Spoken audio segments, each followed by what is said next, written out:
When I was on The Apprentice, we didn't have Twitter. We didn't have social media to the degree we had now. It was just like People Magazine, Us Weekly, New York Post. It wasn't what you see now, so it's totally different. And I'm so glad I did reality television back then.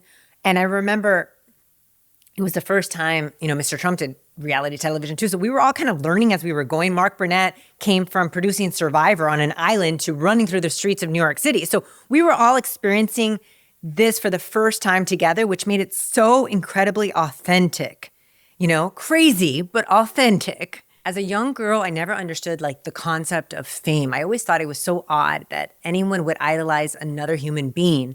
And I remember so clearly my friends, they had New Kids on the Block posters in their room with autographs and all these things. And I just thought, God, that's so weird. Why would you idolize another human being? The only person you should look to is God. And we all have God within if we could just silence our mind, right?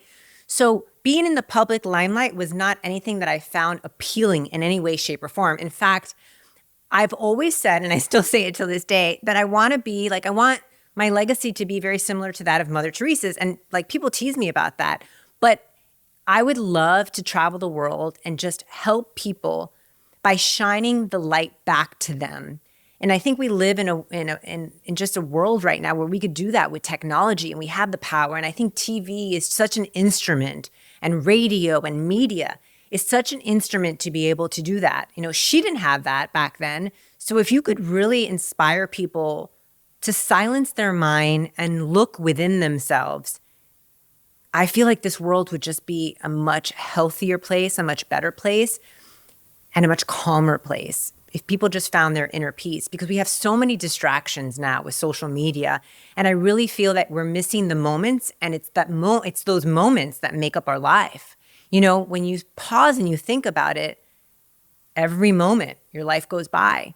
So it's so incredibly important to pause and enjoy it. So how I ended up on The Apprentice is really God and a lot of good friends, because I went to the University of Miami and I had aspirations of working on Wall Street. Nobody could tell me any differently. I wanted to be a serious businesswoman, and I wanted to work on Wall Street, and I love numbers. I've always loved numbers.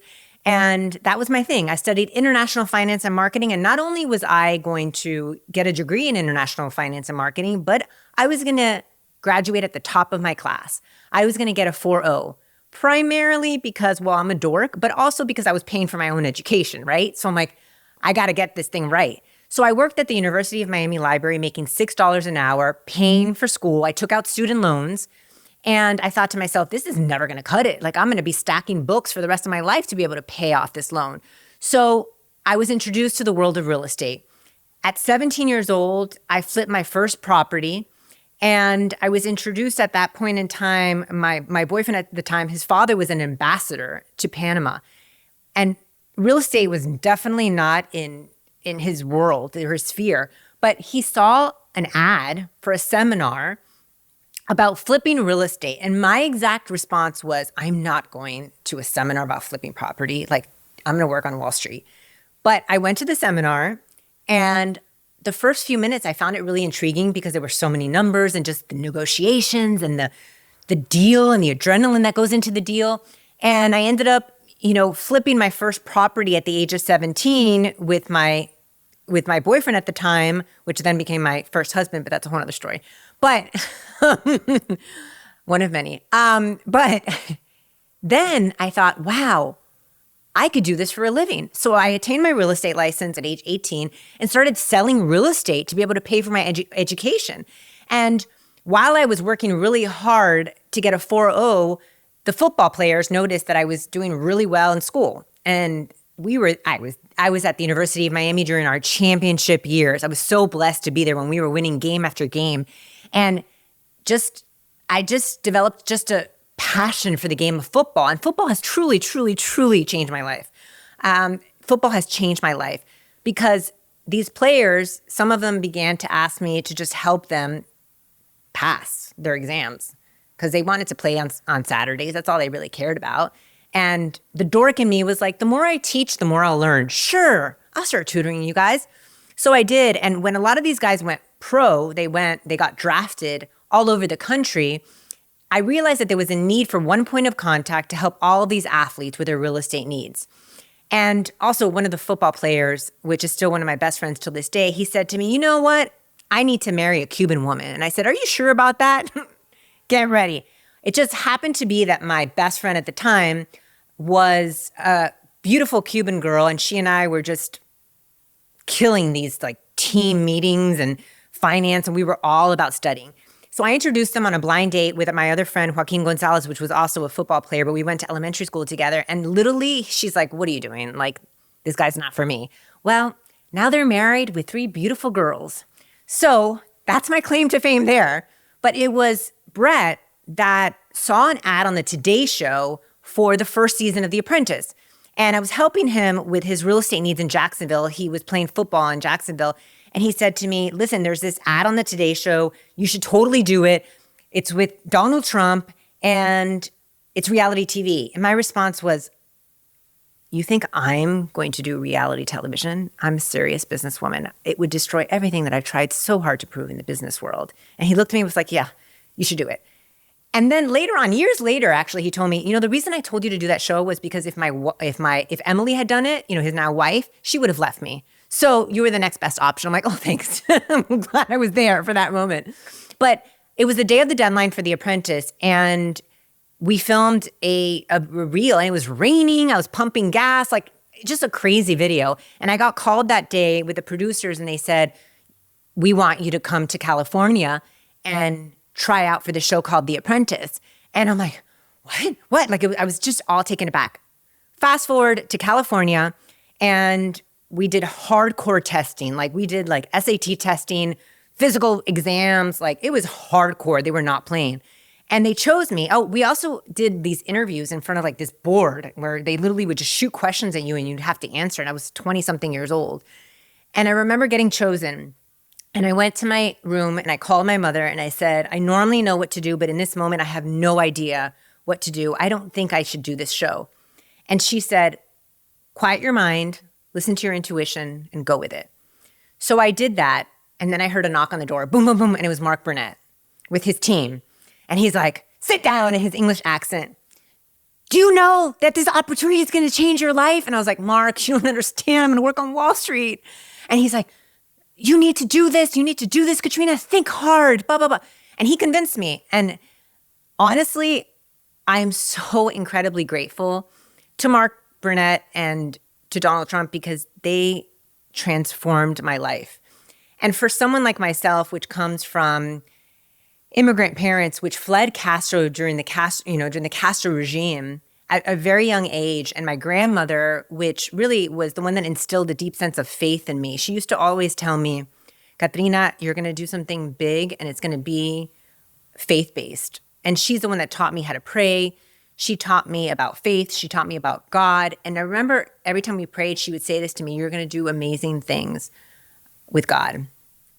And I never really understood at that point in time. And then, coming from just immigrant parents, my grandmother was a widow. She came here with 3 young daughters, lived in a 1-bedroom apartment on Miami Beach, worked at a factory making 25 cents an hour, having lost everything in the regime. I mean, they were very wealthy in Cuba, and then coming to the United States and having to work tooth and nail with 3 young girls.